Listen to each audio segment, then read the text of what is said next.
Baik, Assalamualaikum warahmatullahi wabarakatuh. Perkenalkan, nama saya Ardila dari PJKRD, NIM 1931041161.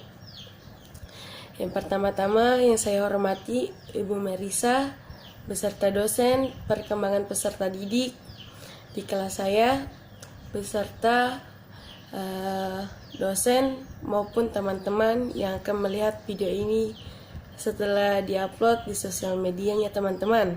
Salawat beserta salam kita junjung kepada Nabi besar kita, Nabi Muhammad SAW, yang telah membawa kita dari alam gelap gulita menuju alam terang benderang. Baik, langsung saja saya di sini akan mempresentasikan tugas saya atau sebagai pengganti UAS yang bermateri perkembangan kognitif. Baik, mungkin teman-teman sudah ada yang tahu perkembangan kognitif itu apa. Nah, perkembangan kognitif itu merupakan dasar bagi kemampuan anak-anak untuk berpikir. Hal ini sesuai dengan pendapat Ahmad Susanto pada 2011 itu bahwa kognitif adalah suatu proses berpikir, yaitu kemampuan individu untuk menghubungkan, menilai, dan mempertimbangkan sesuatu kejadian dan peristiwa. Jadi proses kognitif berhubungan dengan tingkat kecerdasan atau inteligensi yang menandai seseorang dengan berbagai minat, terutama ditunjukkan kepada ide-ide belajar. Perkembangan kognitif mempunyai peranan yang sangat penting bagi keberhasilan anak dalam belajar karena sebagian aktivitas dalam belajar selalu berhubungan dengan masalah berpikir. Menurut Ernawulan Syahodin dan Mubair Agustin pada 2008 itu perkembangan kognitif menyangkut perkembangan berpikir dan bagaimana kegiatan berpikir itu bekerja. Ada 3 tahap dalam perkembangan kognitif. Yang pertama yaitu tahap 0-3 bulan. 3 bulan pertama kehidupan seorang anak merupakan tahapan yang sangat menakjubkan. Tonggak perkembangan utama anak pada usia ini berpusat pada eksplorasi panca indera dan lingkungan sekitarnya. Selama periode ini, sebagian besar bayi mulai menunjukkan perkembangan yaitu 1. Melihat benda dengan jelas dari jarak 30 cm. 2. Mulai fokus objek yang bergerak. 3. Mengenali rasa manis, asin, pahit maupun asam. 4. Mendeteksi perbedaan nada dan volume bicara. 5. Melihat semua warna dan spektrum visual manusia. Dan tahap kedua, usia dari 3 bulan sampai 6 bulan. Mulai dari usia 3 sampai 6 bulan, resepsi anak mulai berkembang. Selama periode ini, sebagian besar bayi mulai menunjukkan perkembangannya, seperti mengenali wajah anggota keluarganya, merespon ekspresi wajah orang lain, mengenali dan merespon suara-suara di sekitarnya, dan mulai menirukan ekspresi wajah orang lain. Tahap ketiga yaitu pada usia 6-9 bulan. Memasuki tahapan perkembangan di usia ini, biasanya bayi mulai menunjukkan perkembangan seperti memahami perbedaan antara benda hidup dan mati, mengenali perbedaan gambar dengan jumlah objek berbeda, mulai penasaran pada hal-hal yang mustahil, seperti bagaimana bisa sebuah benda menggantung di udara. Dan tahap keempat, usia 9-12 bulan. Seiring dengan kematangan fisiknya, perkembangan kognitifnya pun semakin matang. Hal ini disebabkan oleh perkembangan fisik yang semakin matang mendukungnya untuk menjelajah dunia sekitarnya dengan mendalam. Selama periode ini, sebagian besar bayi mampu meniru gerakan beberapa tindakan seperti bertepuk tangan, menanggapi sesuatu dengan tekstur dan suara, gemar melihat buku-buku gambar, mulai mencoba menempatkan suatu objek ke objek lain, misalnya memasukkan mainan ke keranjang. Tahap kelima yaitu usia 1-2 tahun. Perkembangan fisik ini, sosial dan kognitif, seorang anak berkembang dengan pesat. Pada usia seperti ini, periode ini anak-anak banyak menghabiskan waktu untuk mengamati tindakan orang dewasa. Maka dari itu sangat penting bagi orang tua untuk mengasuh anak, untuk memberikan contoh perilaku yang baik. Selama periode ini juga, anak mulai menunjukkan perkembangannya, seperti memahami dan merespon kata-kata, mengingat ciri sebuah benda dan mengidentifikasikan persamaannya dengan benda yang lain atau yang sama miripnya. Ketiga, mengerti kapan harus menggunakan aku dan kamu.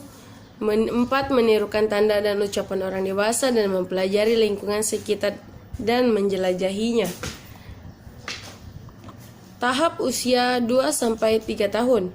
Pada periode ini anak-anak sudah semakin mandiri karena sudah dapat menjelajah lingkungan sekitarnya dengan baik atau dengan lebih baik. Ini adalah usia yang tepat bagi anak-anak untuk memperkenalkan ke tempat-tempat yang biasa dijelajahinya dan bisa memberikan ilmu pengetahuan seperti museum, kebun binatang, karena sebagian besar pembelajaran anak selama tahap ini adalah hasil pengalamannya sendiri.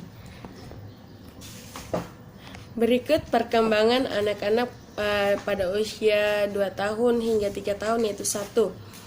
Menyebutkan objek berdasarkan kategori, misalnya hewan, bunga, dan benda-benda sekitarnya.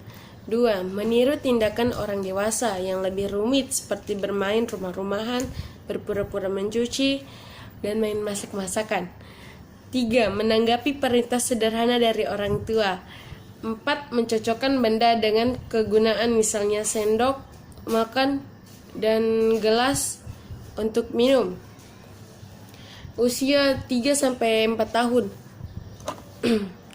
Periode ini, usia ini anak mampu semakin menganalisis dunia di sekitarnya dengan cara lebih kompleks. Anak-anak juga lebih aktif dalam proses belajar. Selain itu, mereka juga akan mulai mengajukan berbagai pertanyaan terkait hal-hal yang ada di sekitarnya.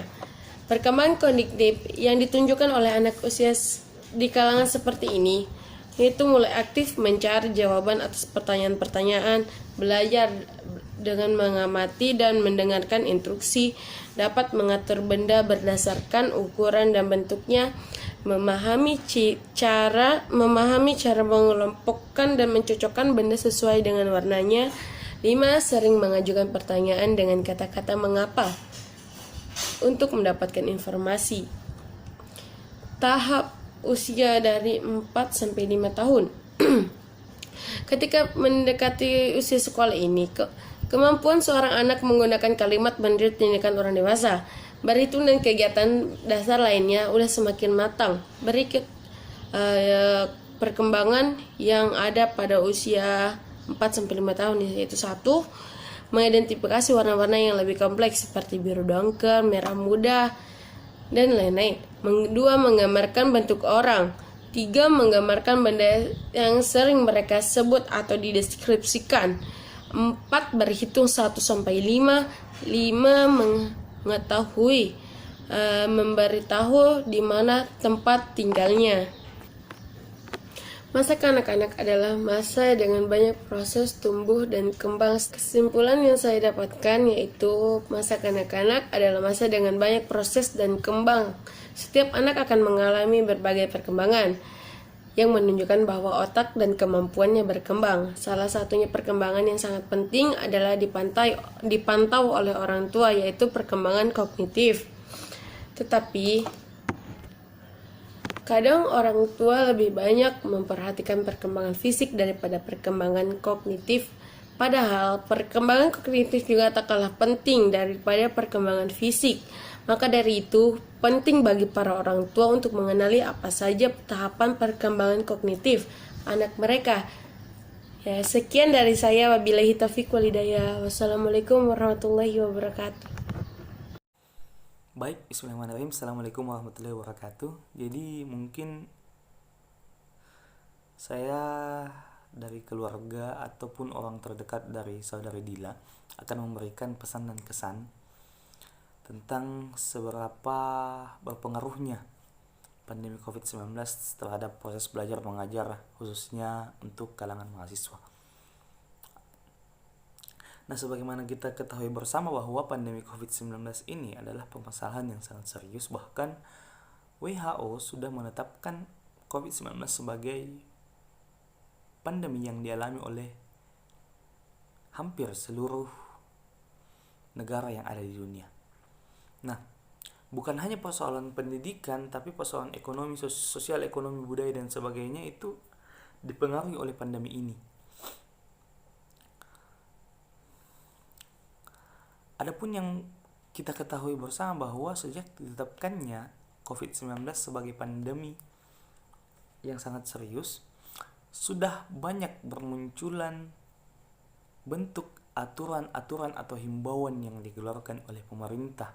Nah, bentuk daripada himbauan atau aturan tersebut itulah yang mungkin menjadi patokan untuk seluruh kampus yang ada di Indonesia memberikan himbauan turunan atau memberikan himbauan kepada seluruh mahasiswa atau sivitas akademika yang ada di khususnya Universitas Negeri Makassar, yang dimana ditetapkannya proses belajar mengajar secara daring atau virtual atau yang biasa kita sebut proses belajar mengajar secara online.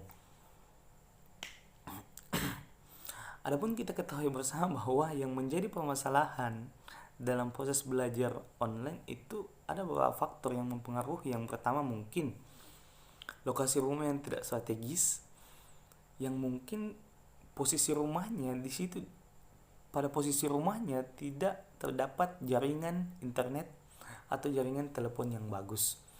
Yang kedua mungkin mahasiswa terkendala oleh biaya paket data, yang dimana saat kita melakukan proses belajar secara online, baik itu dilakukan di Zoom meeting atau Google Meet ataupun via WhatsApp dan sebagainya, itu membutuhkan paket data atau paket internet yang banyak. Namun perlu kita ketahui bersama, dibalik daripada himbauan atau aturan yang ditetapkan oleh kampus tidak ingin mengambil resiko yang besar untuk mempertaruhkan pengaruhnya daripada proses belajar mengajar yang dilakukan dalam bentuk daring pada saat pandemi ini sangat berpengaruh, karena mempengaruhi daripada hasil atau output dari apa yang didapatkan oleh mahasiswa itu sendiri. Karena mungkin dipengaruhi oleh jaringan internet pada saat dosen menjelaskan jaringan putus-putus, atau mungkin pada saat dosen menjelaskan tiba-tiba aplikasinya keluar karena tidak dapat jaringan. Dan yang paling mempengaruhi adalah persoalan ekonomi daripada setiap mahasiswa itu sendiri. Kita ketahui bersama bahwa untuk melakukan proses belajar mengajar secara daring kan kita harus membutuhkan paket data. Sedangkan paket data yang kita butuhkan pada saat proses belajar mengajar itu bukan paket data yang sedikit. Artinya setiap mahasiswa wajib mengeluarkan atau merogoh koceknya dalam-dalam untuk menyiapkan paket data guna memperlancar proses belajar mengajarnya. Untuk tataran dosen mungkin tidak terlalu berpengaruh pada tingkat ekonomi karena dosen tetap menerima gaji tetap. Tapi khususnya mahasiswa, yang dimana kita tidak bisa menyamakan semua isi kantong atau isi dompet daripada orang tua mahasiswa itu sendiri, kita harus pahami bahwa untuk membeli paket data itu membutuhkan uang, dan paket data itu sendiri itu tidak murah. Itu mungkin yang ingin saya sampaikan. Tapi untuk tetap melaksanakan proses belajar mengajar secara daring itu saya rasa bagus. Karena kenapa? Pemerintah ataupun sivitas akademika setiap kampus itu tidak menginginkan atau tidak ingin mempertaruhkan nyawa daripada setiap mahasiswanya untuk tetap melaksanakan proses belajar. Di lain sisi, dia ingin tetap melaksanakan proses belajar mengajar meskipun dimanapun dan kapanpun, agar mahasiswanya tidak ketinggalan untuk setiap materi yang ingin diajarkan oleh dosen. Mungkin itu saja yang bisa saya sampaikan. Kurang lebihnya mohon dimaafkan. Billahi fisabilil haq fastabiqul khairat. Wassalamualaikum warahmatullahi wabarakatuh. Assalamualaikum warahmatullahi wabarakatuh. Perkenalkan, nama saya Arjun, NIM 1931041133, kelas Penjas Keserek D. Baik, untuk kali ini saya akan membuat video sebagai bentuk tugas dari mata kuliah perkembangan peserta didik dengan materi hakikat pertumbuhan dan perkembangan. Baik, yang pertama saya akan membahas tentang pertumbuhan. Menurut saya pertumbuhan itu sudah tidak asing lagi teman-teman di telinga kita, tetapi banyak seseorang yang yang salah menafsirkannya. Menurut saya yang dapat saya simpulkan pada satu semester ini, pertumbuhan itu adalah satu bentuk proses pertambahan bentuk, volume atau berat yang terdapat pada bentuk volume serta sel yang terdapat pada organ-organ tubuh manusia yang bersifat irreversible, kembali, yang tidak dapat kembali ke bentuk semula, dan kuantitatif, dapat diukur. Pertumbuhan cenderung bersifat kuantitatif, yang cenderung bersifat fisik, yang tertuju kepada fisik lah. Fisik, ada beberapa bagian yang dapat mempengaruhi pertumbuhan. Pertama, lingkungan. Dua, gizi. Tiga, olahraga, pola makan. Itu yang sempat saya ketahui. Ketika semuanya terlaksana dengan baik dan teratur, maka otomatis pertumbuhan yang terdapat pada organ-organ tubuh kita akan lebih baik dibandingkan dengan tubuh manusia yang tidak melakukan yang saya sebutkan tadi, itu lebih lambat teman-teman. Yang kedua, perkembangan. Menurut juga saya, perkembangan adalah suatu kata yang sudah juga yang tidak asing lagi kita dengar. Kemungkinan menurut saya perkembangan ini saya dapat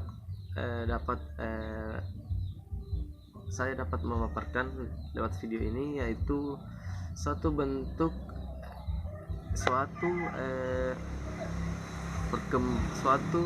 perkembangan pada pola pikir manusia, suatu bentuk kematangan, suatu bentuk anak-anak menjadi remaja dan dewasa dengan tutur kata yang lebih baik, dengan gerak-gerik yang baik. Perkembangan juga bersifat non visual, tidak dapat dilihat namun bisa dirasakan, begitu teman-teman. Dan perkembangan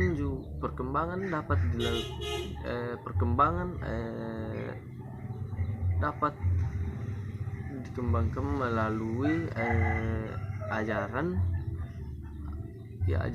atau rangsangan rangsangan dari luar, maupun dalam diri kita masing-masing, tergantung dari lingkungan.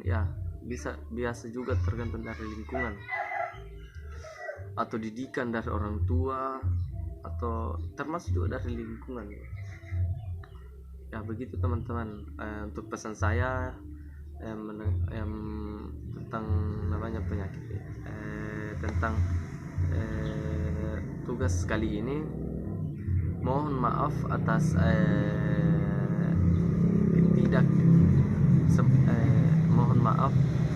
segala tutur kata lebih dan kurangnya mohon dimaafkan. Assalamualaikum warahmatullahi wabarakatuh.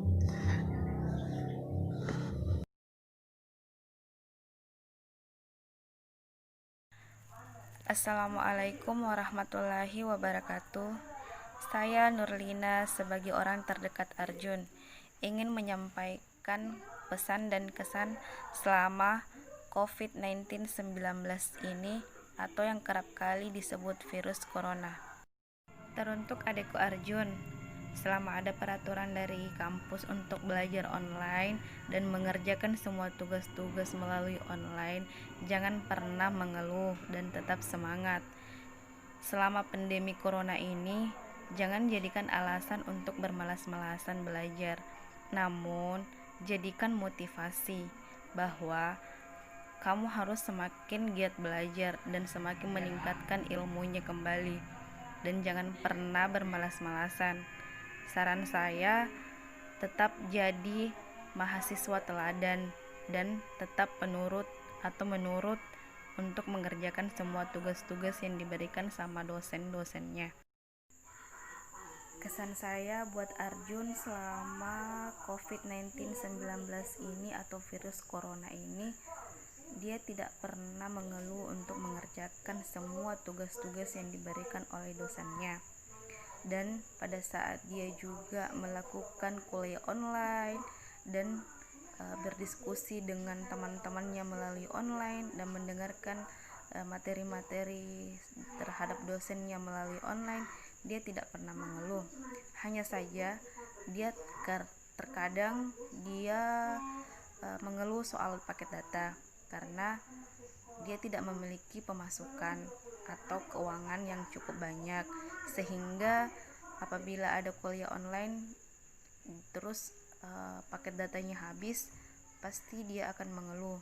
Namun semangat untuk belajarnya dia tidak pernah berubah, dan semoga saja dia tidak akan pernah bermalas-malasan selama COVID-19 ini. Semoga saja dia bisa lebih giat belajarnya lagi dan tetap menekuni semua mata kuliah yang telah ada beberapa SKS-nya dalam perkuliahannya. Assalamualaikum warahmatullahi wabarakatuh. Perkenalkan, nama saya Fadlil Fausan dari kelas PJKRD NIM 1931041140. Baik, di sini saya akan menjelaskan prinsip-prinsip atau hukum perkembangan. Ciri-ciri perkembangan menunjukkan gejala-gejala yang secara relatif teratur, sehingga terjadi pola-pola perkembangan yang sistematis. Atas dasar itu, maka para ahli memutuskan prinsip-prinsip perkembangan. Prinsip-prinsip perkembangan itu kadang-kadang juga dipandang sebagai hukum-hukum perkembangan. Beberapa prinsip itu adalah: 1. Perkembangan fungsi-fungsi jasmaniah dan fungsi-fungsi rohaniah berlangsung dalam proses satu kesatuan yang menyatu. 2. Setiap individu mempunyai kecepatan sendiri-sendiri dalam perkembangannya. 3. Perkembangan seorang individu, baik keseluruhan maupun setiap aspeknya.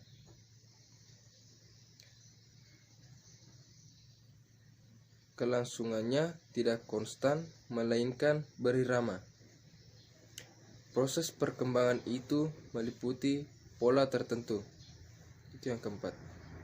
Kemudian yang kelima, proses perkembangan berlangsung secara berkesinambungan. Kemudian yang keenam, antara aspek perkembangan dengan aspek perkembangan yang lain saling berkaitan atau saling berkolerasi secara bermakna. Yang ketujuh, perkembangan berlangsung dari pola-pola yang bersifat umum menuju pola-pola yang bersifat khusus.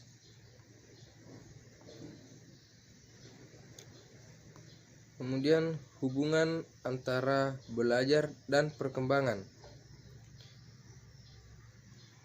yaitu yang pertama, 1. Belajar melandasi sebagian besar dari perkembangan, yang sebagian besar meliputi perkembangan psikis atau mental dalam berbagai aspeknya.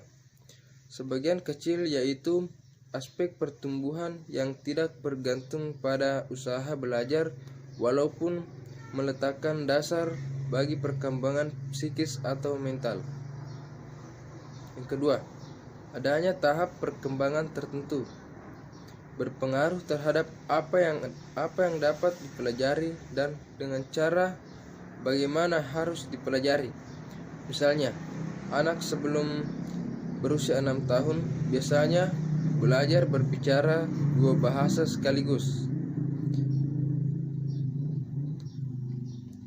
dan belajar secara spontan dari lingkungannya yang mengajak dia berbicara 2 bahasa itu.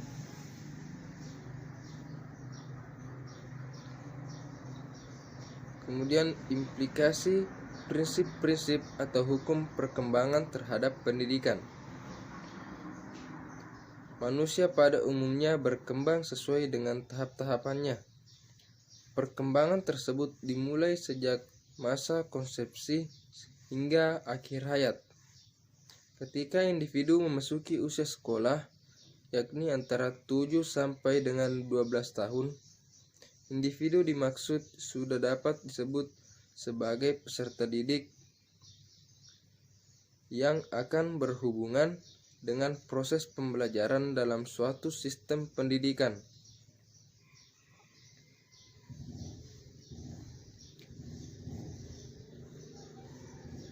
Cara pembelajaran yang diharapkan harus sesuai dengan tahapan-tahapan perkembangan anak, yakni memiliki karakteristik sebagai berikut. 1.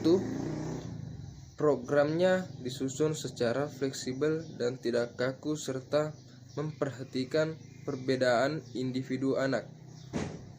2. Tidak dilakukan secara monoton, tetapi disajikan secara variatif melalui banyak aktivitas. 3. Melibatkan penggunaan berbagai media dan sumber belajar sehingga memungkinkan anak tersebut secara penuh dengan menggunakan berbagai proses perkembangannya. Mungkin itu saja materi dari saya. Terima kasih. Kemudian saya akan menyampaikan keluh kesah orang tua dan mahasiswa dalam proses pembelajaran pada pandemi COVID-19 ini. Orang tua sangat merasa resah karena anaknya selalu meminta pembeli kuota untuk dipakai kuliah online, sedangkan mahasiswa sangat membutuhkan kuota tersebut untuk kuliah online. Dan ada juga tempat-tempat mahasiswa yang belum tentu jaringannya bagus. Itu bisa menghambat kuliah mereka karena tidak semua tempat bisa menangkap jaringan dengan bagus. Mungkin ada tempat yang tidak memiliki jaringan, kita harus pergi ke tempat lain untuk mencari jaringannya, dan itu akan menghambat proses belajar pada pandemi COVID-19 ini. Mungkin itu saja keluh kesah yang dapat saya sampaikan. Lebih dan kurangnya mohon dimaafkan. Apabila ada kesalahan, maaf ya. Mungkin terima kasih atas kesempatannya. Assalamualaikum warahmatullahi wabarakatuh. Assalamualaikum warahmatullahi wabarakatuh. Perkenalkan, nama saya Gusyriani Syarifuddin, NIM 1931041130 dari kelas PJKRD. Baiklah, saat ini saya akan membahas materi tentang kecerdasan emosional atau EQ atau emotional quotient. Yang pertama tuh pengertiannya. Adapun pengertian dari kecerdasan emosional itu adalah kemampuan seseorang untuk menerima, menilai, mengelola serta mengontrol emosi dirinya dan orang di sekitar. Fatal jika kita tidak bisa mengontrolnya dengan baik. Terus, kecerdasan emosional juga dapat dikatakan sebagai kemampuan psikologis yang dimiliki oleh setiap individu sejak lahir. Namun tingkat kecerdasan emosional seseorang itu atau setiap individu itu berbeda-beda. Terus, kecerdasan emosional juga sama halnya bagaimana caranya kita mengontrol emosi diri kita sendiri sehingga tidak berdampak buruk pada sesama atau orang di sekitar kita. Kecerdasan emosional juga merupakan salah satu perasaan yang sangat susah dikontrol. Dan setiap kecerdasan emosional seseorang itu atau perasaan emosional seseorang itu berbeda-beda setiap individu. Dan menurut para pakar bahwa dengan bertambahnya usia maka emosi yang tinggi akan mulai mereda dan stabil, dan masa yang sulit bagi seseorang untuk mengontrol emosi itu pada masa remaja atau masa transisi antara masa anak ke masa dewasa. Karena masa ini adalah masa yang sangat pesat untuk mencapai kematangan atau perkembangan kematangan fisik, sosial, dan emosi pada seseorang individu. Dan menurut saya juga itu tentang kecerdasan emosional itu yang sangat susah dikontrol itu menurut saya itu betul, karena jika kita menghadapi sesuatu emosi itu kita harus berpikir dengan cerdas bagaimana cara menanggapinya. Saat kita mengalami emosi atau emosi yang sangat berat, yang amarah, apalagi amarah, kita harus memiliki kecerdasan emosional untuk bisa mengontrolnya, bisa menahannya, dan bisa mengaturnya agar tidak meledak. Agar emosi kita tidak meledak. Dan tidak semua orang bisa dan mempunyai hal seperti itu untuk mengontrol emosi, karena emosi memang sangat susah untuk dikontrol.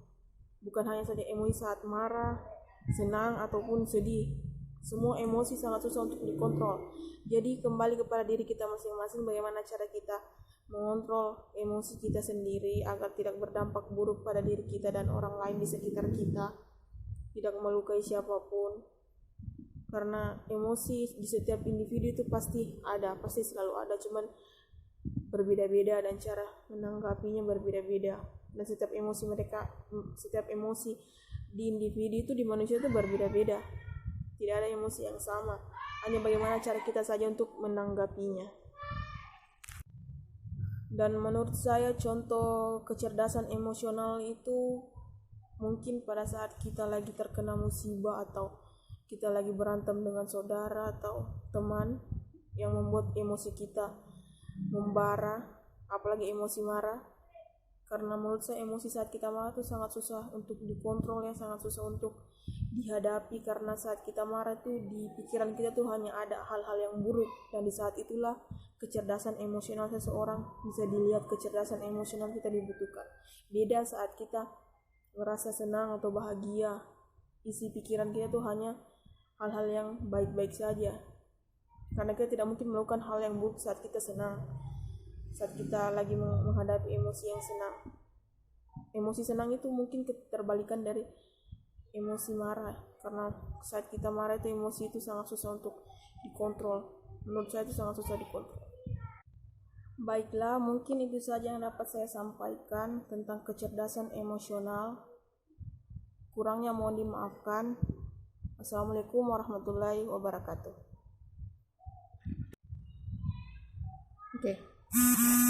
Assalamualaikum warahmatullahi wabarakatuh.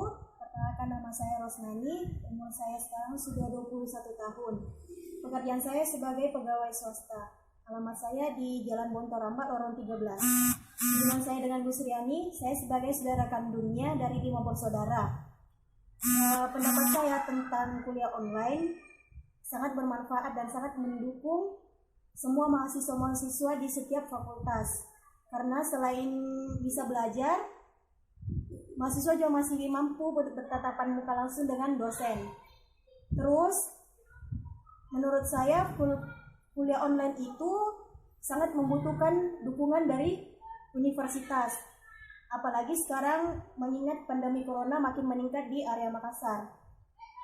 Mudah-mudahan dengan adanya kuliah online ini, mahasiswa bisa terbatas pergaulannya agar tidak terpapar virus corona.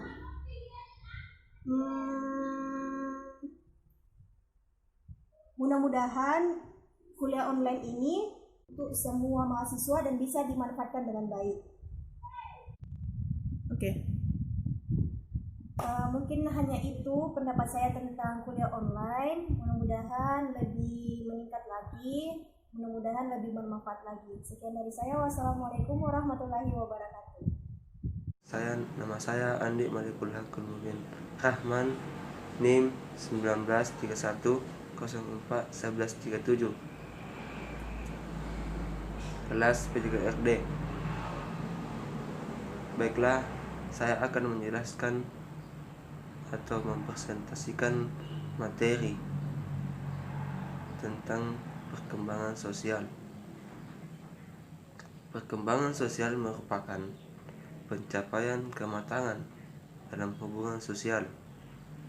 Perkembangan sosial anak sangat dipengaruhi oleh proses perlakuan atau bimbingan orang tua terhadap anak dalam berbagai aspek kehidupan sosial atau norma-norma kehidupan bermasyarakat, serta mendorong dan memberikan contoh kepada anaknya bagaimana menerapkan norma-norma ini dalam kehidupan sehari-hari.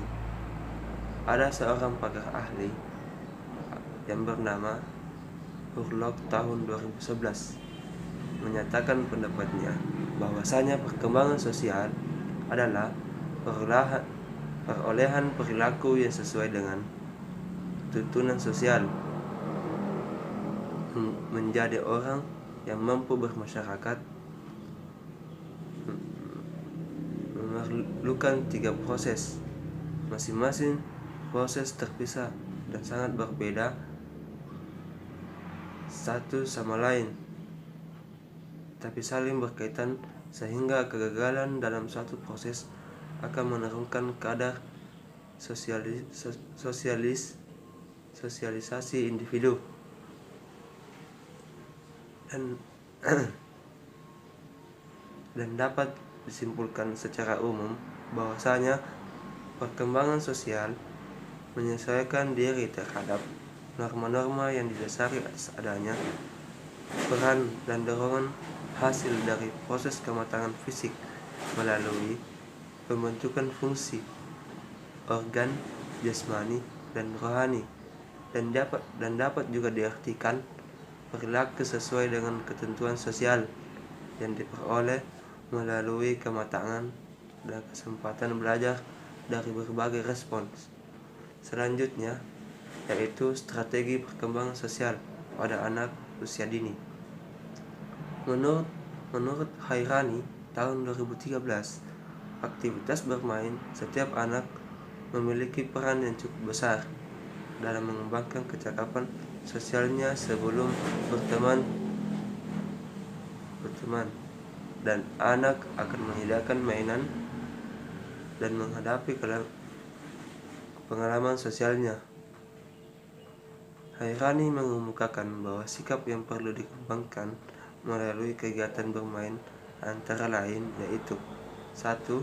Sikap sosial dalam proses cara bermain mendorong anak untuk meningkatkan pola pikir. 2. Belajar berkomunikasi agar anak dapat bermain dengan baik dengan orang lain, dan anak juga harus bisa mengerti sifat dan pergaulan teman-temannya.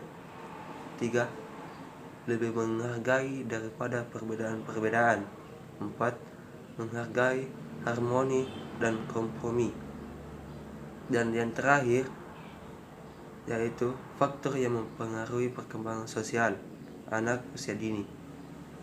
1. Faktor lingkungan. Faktor lingkungan keluarga. Keluarga merupakan kelompok sosial pertama dalam kehidupan sosial anak.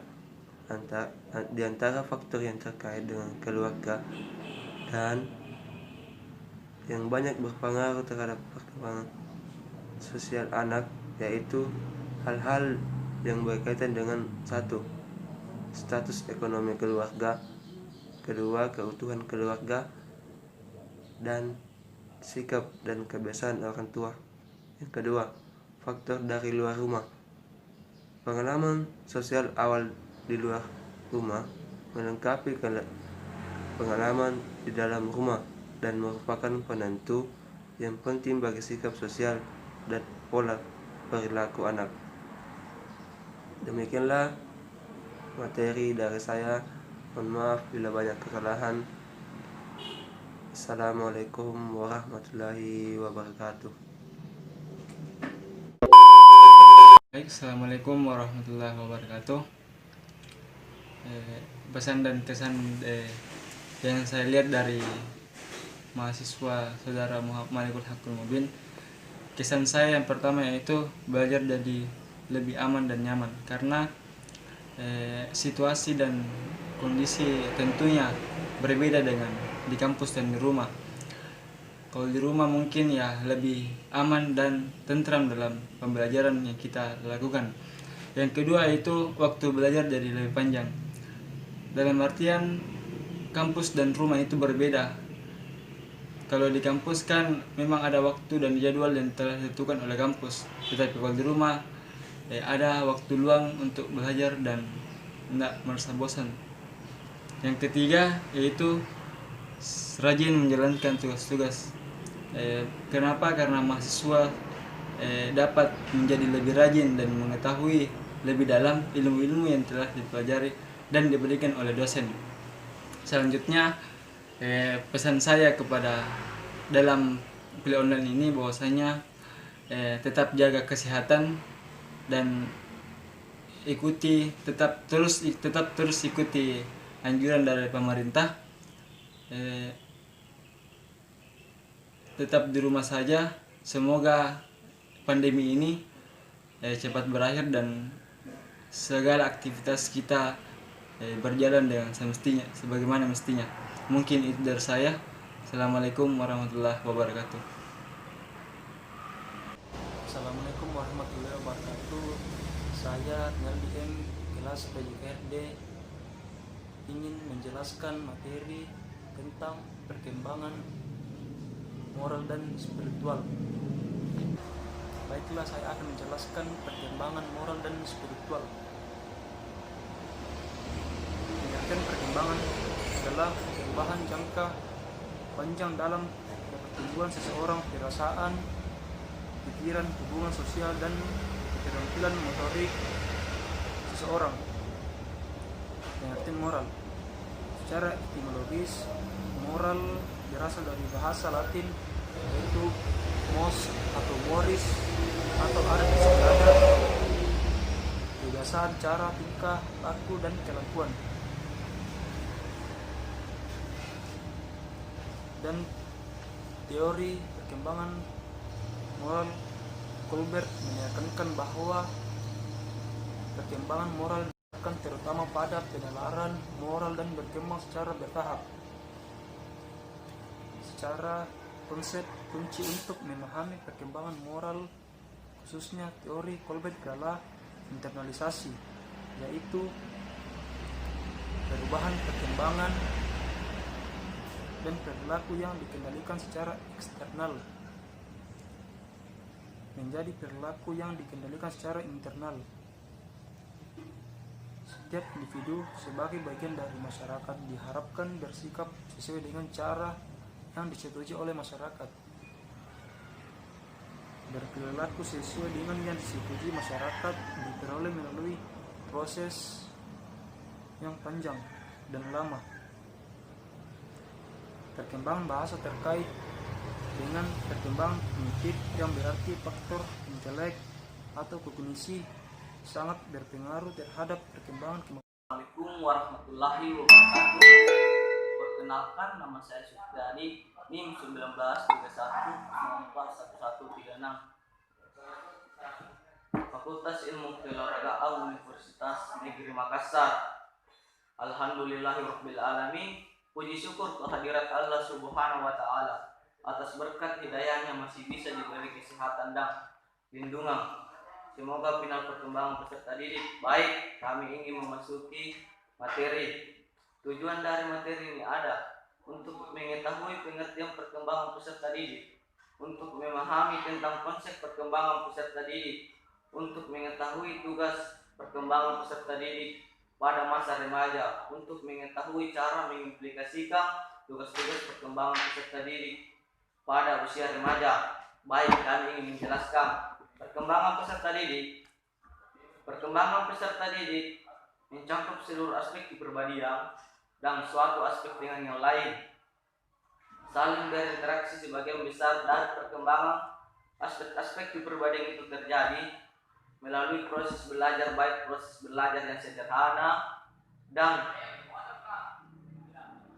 mudah maupun yang kompleks, dan sukar suatu proses perkembangan yang bersifat alami, yaitu yang berubah kematangan, berinteraksi dengan proses menyesuaikan diri dengan tuntutan dan tantangan dari luar, tetapi keduanya masih dipengaruhi oleh kesediaan, kemauan dan inspirasi individu untuk berkembang.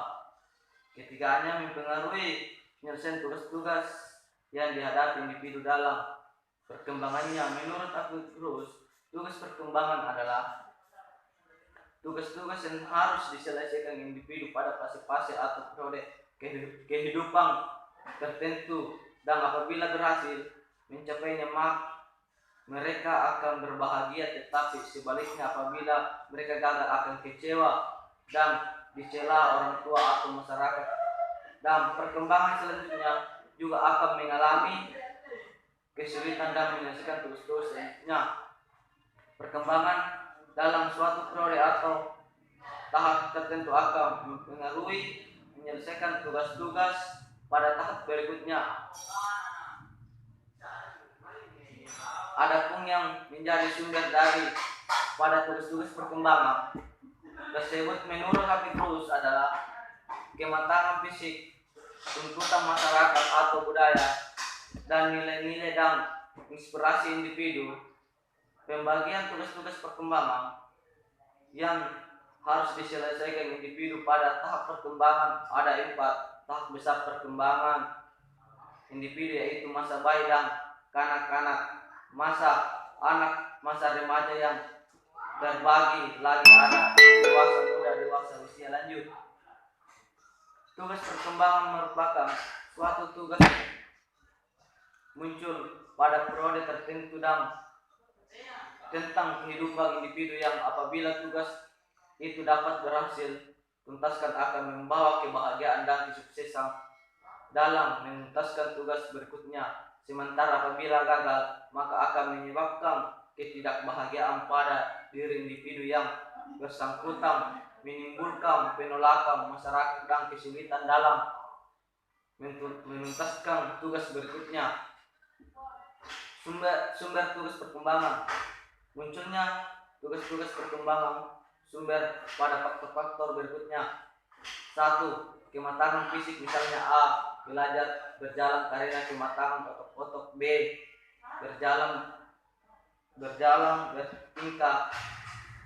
Bertingkah laku bergaul dengan jenis kelamin yang berbeda pada masa remaja karena kematangan orang-orang seksual. 2. Tuntutan masyarakat secara kultural, misalnya A. Belajar membaca. B. Belajar menulis. C. Belajar berhitung. D. Belajar berorganisasi. 3. Tuntutan dari dorongan dan cita-cita individu sendiri, misalnya A. Memilih pekerjaan. B. Memilih teman hidup. 4. Tuntutan norma agama, misalnya A. Taat beribadah kepada Allah Subhanahu wa taala. B. Berbuat pada sesama manusia. Tugas perkembangan adalah suatu tugas yang timbul pada periode tertentu dalam kehidupan seseorang. Teori dorongan motivasi ditemukan Morga bahwa mengapa tingkah laku disemurkan dari dalam bahwa motivasi adalah merupakan dorongan keinginan.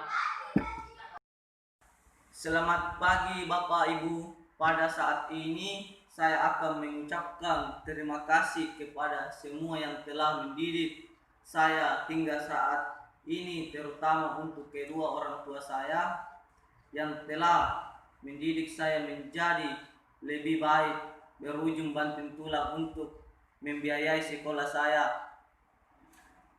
Hingga pada akhirnya saya bisa berdiri di sini, di mana tempat saya membuat kita bahagia. Terima kasih atas dukungan Bapak Ibu. Selama saya masih bersekolah, harapan saya ke depannya saya dapat berubah dan dapat melanjutkan jenjang berikutnya. Pesan saya untuk orang tuaku yang aku berujung untuk kebahagiaan engkau dan tetap sehat selalu hingga saya sukses. Terima kasih karena Ibu, aku tidak mungkin terlahir di dunia ini dalam melihat keindahan alam semesta di dunia ini. Terima kasih sudah mendidik dan merawat sampai sekarang. Maaf jika aku sedang membuat hati Ibu tergores, dan aku inginkan semoga Ibu tetap mencintai dan menyayangi sampai aku dewasa nanti. Aku sangat mencintai kalian berdua.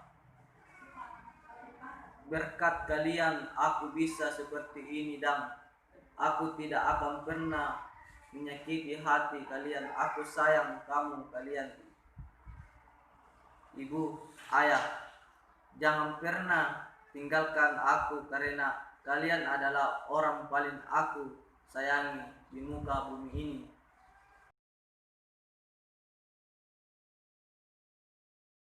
Assalamualaikum warahmatullahi wabarakatuh. Perkenalkan, nama saya Herunisa, kelas PJKRD NIM 1931041142. Di video kali ini saya akan menjelaskan tentang perkembangan bahasa. Bahasa merupakan alat komunikasi yang digunakan oleh seseorang dalam pergaulannya atau hubungannya dengan orang lain. Bahasa merupakan alat bergaul, oleh karena itu penggunaan bahasa menjadi efektif sejak seorang individu memerlukan berkomunikasi dengan orang lain.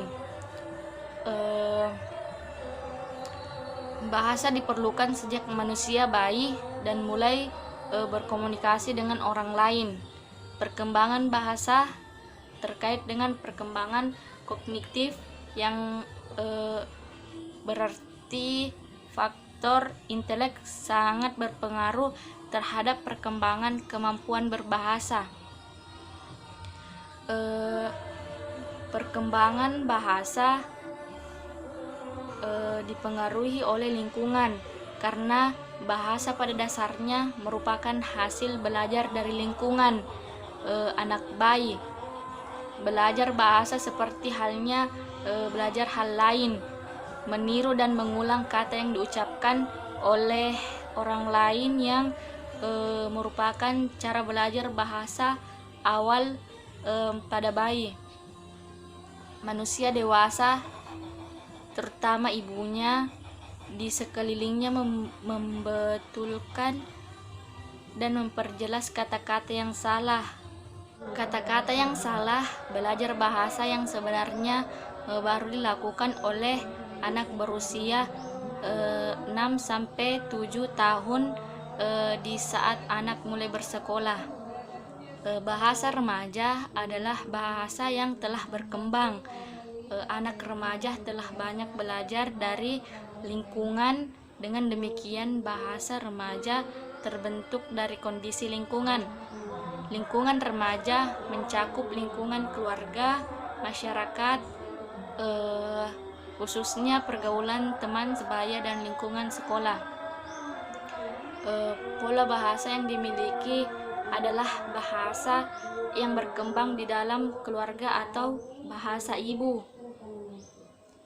Perkembangan bahasa remaja dilengkapi dan diperkaya oleh lingkungan masyarakat di mana mereka tinggal, bersamaan dengan kehidupannya di dalam masyarakat luas. Anak remaja mengikuti proses belajar di sekolah. Pengaruh pergaulan di dalam masyarakat terkadang sangat menonjol.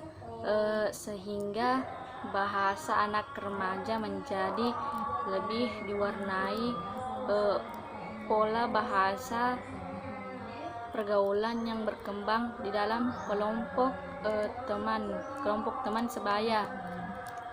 Pengaruh lingkungan yang berbeda antara keluarga, masyarakat, dan sekolah dalam perkembangan bahasa akan menyebabkan perbedaan antara anak yang satu dengan yang lain.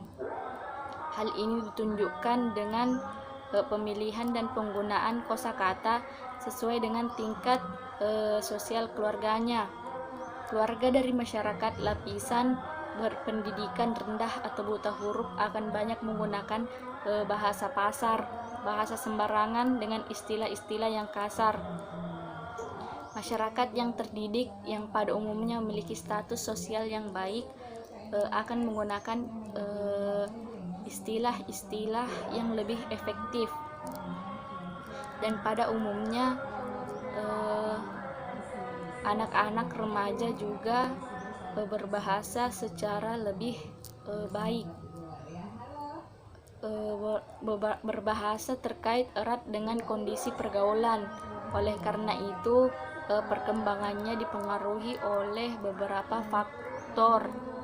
Pada perkembangan bahasa terdapat dua faktor yang mempengaruhi, yaitu faktor biologis dan faktor lingkungan. 1. Faktor biologis. Ada beberapa komponen dalam membahas faktor biologis di perkembangan bahasa, di antaranya evolusi biologis, ikatan biologis, peranan otak, bahasa binatang, dan masa kritis belajar bahasa. Kedua itu faktor lingkungan. Seperti kita tahu bahwa dalam belajar bahasa kita tidak dapat melakukan dalam keadaan sepi, tetapi kita membutuhkan interaksi dengan orang lain. Terdapat beberapa hal yang penting dalam perkembangan bahasa, yaitu perubahan kultural dan konteks sosiokultural bahasa, dukungan terhadap bahasa, dan pandangan behavioral. Sekian dan terima kasih. Assalamualaikum warahmatullahi wabarakatuh. Assalamualaikum warahmatullahi wabarakatuh. Saya atas nama orang tua Khairun Nisa menyampaikan pesan dan kesan untuk Anakda. Pesan saya untuk Anakda Khairun Nisa bahwa rajinlah belajar dan banyak-banyak membaca untuk meningkatkan ilmu pengetahuan yang harus dimiliki untuk Anakda demi kepentingan dirimu sendiri, keluarga, bangsa, dan negara, agar dapat bermanfaat dalam kehidupan masa yang akan datang. Adapun kesannya kepada Anakda selama belajar mandiri di rumah dengan adanya virus corona atau COVID-19, dan saya harapkan untuk Anakda lebih meningkatkan lagi iman dan takwa kepada Allah Subhanahu wa Ta'ala, agar apa yang diinginkan dan dicita-citakan dapat terwujud adanya. Amin ya rabbal alamin. Demikianlah pesan dan kesan dari orang tua untuk Khairun Nisa. Saya akhiri dengan wabillahi taufik wal hidayah. Wassalamualaikum warahmatullahi wabarakatuh. Assalamualaikum warahmatullahi wabarakatuh. Perkenalkan, nama saya Zubair Kadir, NIM 1931041138 dari PJKRD. Ingin membawakan materi tentang individu dan aspek perkembangannya. Ya, baik, saya akan menjelaskan pengertian dari individu. Individu adalah merupakan unit terkecil pembentukan masyarakat. Dalam ilmu sosial, individu berarti juga bagian terkecil dari kelompok. Individu masyarakat yang tidak dapat dipisah lagi menjadi bagian yang lebih kecil. Sebagai contoh, salah satu keluarga terdiri dari ayah, ibu, dan anak. Ayah merupakan individu dalam kelompok sosial tersebut, sudah tidak dapat lagi ke dalam satuan lebih kecil. Pada dasarnya, setiap individu memiliki ciri-ciri yang berbeda. Individu saling bergabung dengan akan membentuk kelompok atau masyarakat. Individu tersebut juga memiliki karakteristik yang sama dengan kelompok, di mana dirinya tergabung bersama, berasal dari kata lain yang artinya tak terbagi. Kata individu bukan berarti manusia sebagai keseluruhan. Setiap anak juga mempunyai ciri pertumbuhan untuk menuju ke tahap dewasa, yaitu perkembangan dan pertumbuhan dengan tahap tertentu sesuai umurnya. Jadi seorang anak tidak bisa dikatakan sebagai remaja kecil, karena anak itu berbeda dengan orang dewasa dari fisik, pola pikir, dan cara bicara. Perkembangan dan pertumbuhan sebenarnya mempunyai hubungan erat. Kedua aspek ini sering dikatakan mempunyai proses yang sama, yaitu proses tumbuh menjadi lebih sempurna. Namun secara luas, perkembangan berarti pertumbuhan individu, baik secara struktur atau fungsi organ, melalui kematangan dan proses belajar yang terjadi sepanjang hayatnya hingga meninggal dunia. Dalam perkembangan tidaklah pada semakin sempurna, tetapi juga terkandung serangkaian pertumbuhan atau perubahan secara terus-menerus, secara pasti, melalui suatu tahap yang sederhana ke tahap berikutnya, yang semakin tinggi dan wujud walaupun sulit diukur dengan alat ukur. Sedangkan pertumbuhan berarti perubahan atau kenaikan dalam ukuran secara keseluruhan. Fisik seperti tulang, tinggi badan, berat badan, saraf, dan lainnya.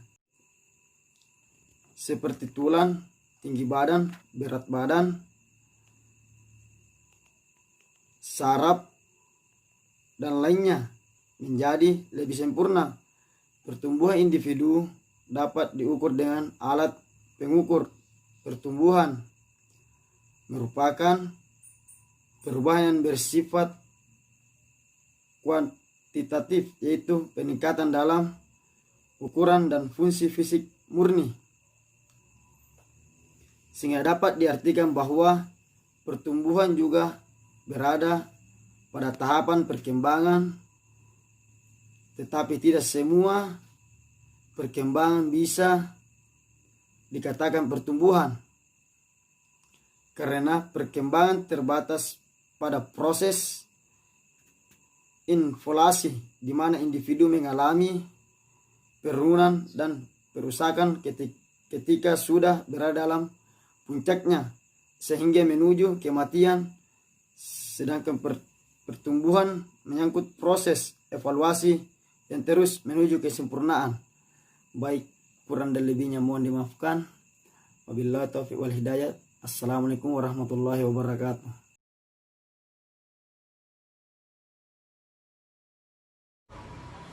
Bismillahirrahmanirrahim. Assalamualaikum warahmatullahi wabarakatuh.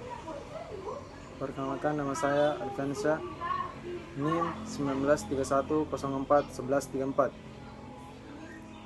kelas Penjaskesrek D. Puji syukur kehadirat Allah Subhanahu wa taala. Pada kesempatan kali ini saya akan menjelaskan mengenai materi mata kuliah perkembangan peserta didik. Materinya mengenai multiple intelligence atau kecerdasan majemuk. Yang pertama yang ingin saya bahas mengenai kecerdasan. Kecerdasan adalah kemampuan individu secara menyeluruh untuk mengendalikan kehidupan dengan cara menciptakan sesuatu yang mempunyai nilai, memecahkan masalah, dan mampu belajar dari pengalaman kehidupan sehari-hari. Adapun yang ingin saya jelaskan yang kedua mengenai pengertian kecerdasan majemuk. Kecerdasan majemuk adalah pendekatan perkembangan dalam belajar yang ditandai oleh anak tumbuh dan berkembang sebagai suatu keseluruhan. Kecerdasan majemuk ini diteliti oleh Howard Gardner. Howard Gardner berpendapat bahwa tidak ada manusia yang tidak cerdas. Menurut paradigma multiple intelligence, Gardner dapat didefinisikan sebagai kemampuan yang mempunyai 3 komponen utama. 3 komponen utama yang dimaksud yaitu kemampuan untuk menyelesaikan masalah yang terjadi dalam kehidupan sehari-hari. Komponen yang kedua yaitu kemampuan untuk menghasilkan persoalan-persoalan baru yang dihadapi yang bisa diselesaikan secara pribadi.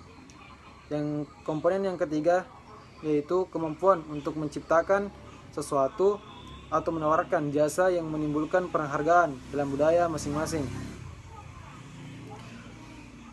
Menurut Howard Gardner mengajukan 7 jenis kecerdasan, yakni kecerdasan yang pertama yaitu kecerdasan logis, matematis. Yang kedua, kecerdasan verbal, linguistik. Yang ketiga, kecerdasan spasial. Yang keempat, kecerdasan musikal. Yang kelima, kecerdasan kinestetik. Yang keenam, kecerdasan interpersonal. Yang ketujuh, yaitu kecerdasan interpersonal.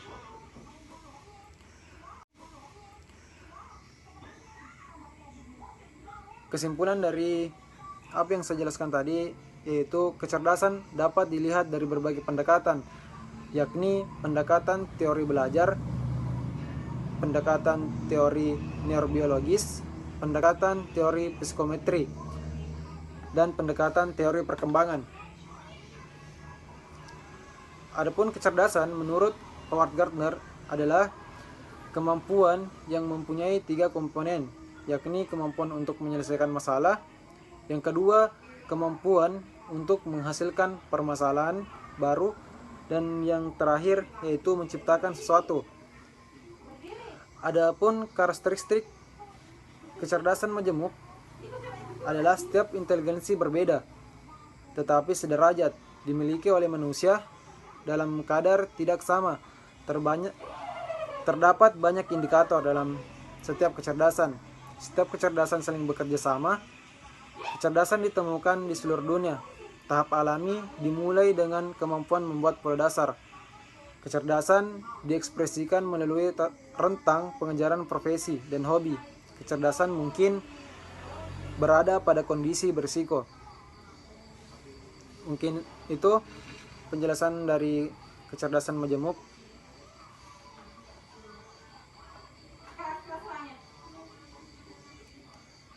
Kecerdasan majemuk itu penting kita pahami sebelum kita mengajar peserta didik. Karena itu kita harus mengetahui lebih dalam mengenai kecerdasan majemuk. Mungkin sekian penjelasan mengenai kecerdasan majemuk dari saya. Saya akhiri dengan salam. Assalamualaikum warahmatullahi wabarakatuh.